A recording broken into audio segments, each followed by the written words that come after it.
Salut à tous, aujourd'hui je vais faire un truc un peu différent d'habitude. Ah ouais? Genre du contenu de qualité? Très bonne vanne, je peux faire ma vidéo. Je vais réagir à l'actualité à travers un film qui buzz, dont tout Twitter est en train de parler en ce moment. C'est un film turc qui est disponible sur Netflix depuis quelques jours et qui s'appellerait en français Miracle en cellule 7. Je peux pas parler turc, je parle pas turc. C'est genre le film qui fait chialer tout le monde en parle, il a 4,8 sur 5 sur Allociné. Alors c'est un remake, le remake d'un film coréen sorti en 2013, et ben c'est pas bon du tout quoi. Mais faire juste une vidéo pour dire bah c'est pas bon, ça n'aurait aucun intérêt. Non, ce qui me donne envie de parler de ce film, c'est que pour moi il concentre tout ce qui ne fonctionne pas dans un drame.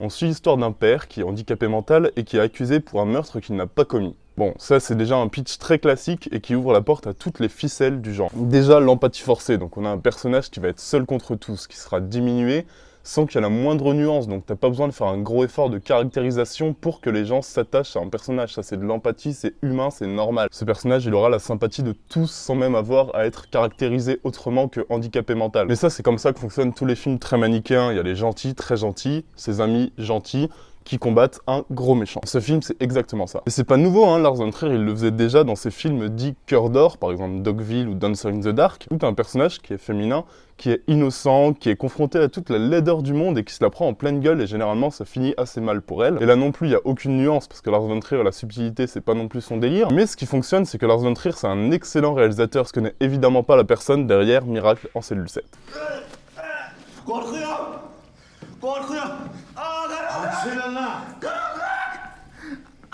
La deuxième ficelle, c'est le tire-larme. Et ça, c'est une tendance qui est dégueulasse dans la grande majorité... Incroyable ce piaf là. Durant 2 heures, t'as un flingue sur la tempe qui est prêt à tirer si tu chiales pas. T'as tout, t'as les violons...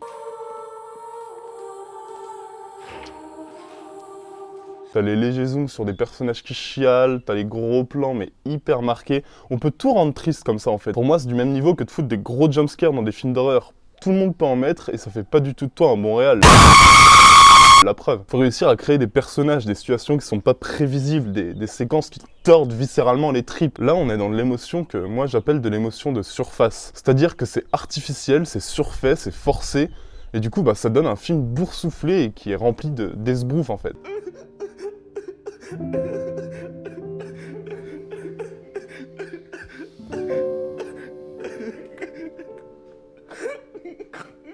Et là, je vous vois derrière, vous allez me dire « Ah ouais, mais qu'est-ce que ce serait des scènes tristes réussies pour toi, espèce de con d'élitiste ?»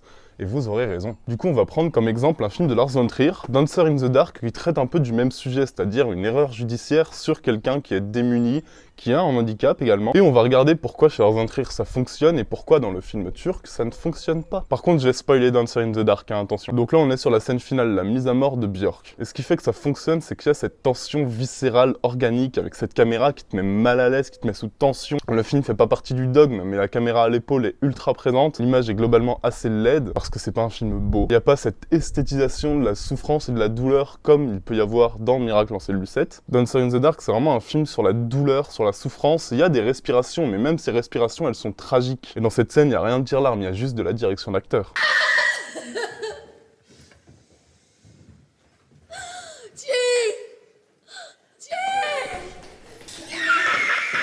Il n'y a aucun des procédés qu'utilise Miracle en cellule 7. T'auras pas de zoom dégueulasse, ultra lent sur les visages, t'auras pas de petite musique au violon. Cette scène de Dancer in the Dark, elle est presque impossible à regarder. Pourtant, c'est pas sûr que tu vas chialer devant.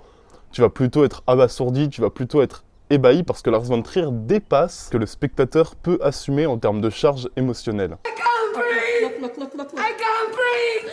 I have to breathe! Look, she can't breathe! She can't breathe! Et ça nous estomaque, ça nous essouffle parce que c'est pas ce à quoi on est habitué, ça reprend aucun des codes qu'on a l'habitude de voir et avec lesquels on a été bercé par les grands films américains, par les films qu'on regardait quand on était gosse ou qu'on regarde encore maintenant. Il faut réussir à créer des situations. Là, Björk va se mettre à chanter. Dans le film, à chaque fois, lorsqu'elle chante précédemment, toute la réalité s'adapte à ces chants. Le film est ponctué de séquences de chants, de respirations chantées, dans lequel la réalité s'adapte au fantasme du personnage de Björk. Les personnages deviennent bons avec elle, elle rentre dans un univers où elle ne craint plus rien.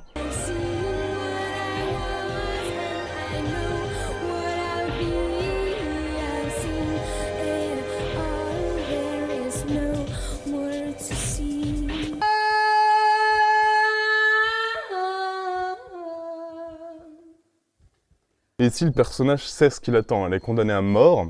Tout le monde est là pour assister à cette mise à mort. Et elle passe par une phase de rejet violent avant d'essayer de modifier la réalité comme elle l'a fait plusieurs fois avant dans le film, c'est-à-dire en chantant. Dans l'espoir que, comme dans les séquences précédentes, les personnages se mettent à danser, une chorégraphie se lance et qu'elle puisse échapper à son destin tragique. Et cette séquence de chant, c'est la seule fois dans le film où la voix de Björk ne modifie pas la réalité parce que la réalité est plus forte que tout. Ce personnage est condamné. C'est un personnage profondément tragique, et même son imaginaire ne peut rien face à la fatalité qui l'attend.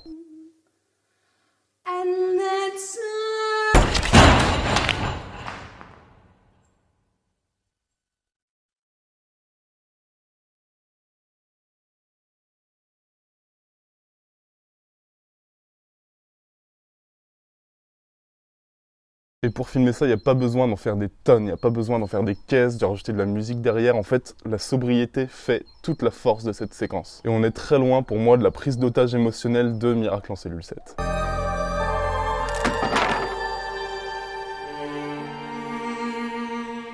Du coup, vous allez me répondre « Ok, mais si c'est nul, espèce de con d'élitiste, d'où viennent toutes ces bonnes critiques ?» Ce qui est ironique, c'est que j'ai vu plein de gens glorifier le fait que c'était un film turc, qu'on devrait plutôt regarder ça plutôt que les super productions américaines que la plupart de ces gens regardent pourtant en permanence. Et le problème pour moi, c'est que Miracle en cellule 7 utilise tous les codes, tous les poncifs du genre, il n'y a rien. Je connais assez peu le cinéma turc, mais je pense qu'il y a quand même des spécificités comme dans chaque cinéma. Et dans ce film-là, je vois rien. Je vois un film qui pourrait être réalisé par un auteur indépendant américain. Gitmem, kalan ben burada. Kalem. Hadi. Burada, ha? Hadi Memo. Ha, soğan. Et du coup, pour moi, cette avalanche d'emballements, de bonnes critiques, etc. est symptomatique d'une chose. C'est un profond manque de recul qui serait pourtant nécessaire pour se rendre compte que c'est clairement triste pour être triste. Et qu'il ne faut pas laisser l'affect changer la réalité cinématographique, qui est que, c'est vide. C'est un film qui dit rien, qui n'a aucune intention, qui est même plutôt très mal réalisé. Je veux dire, regardez ces ralentis.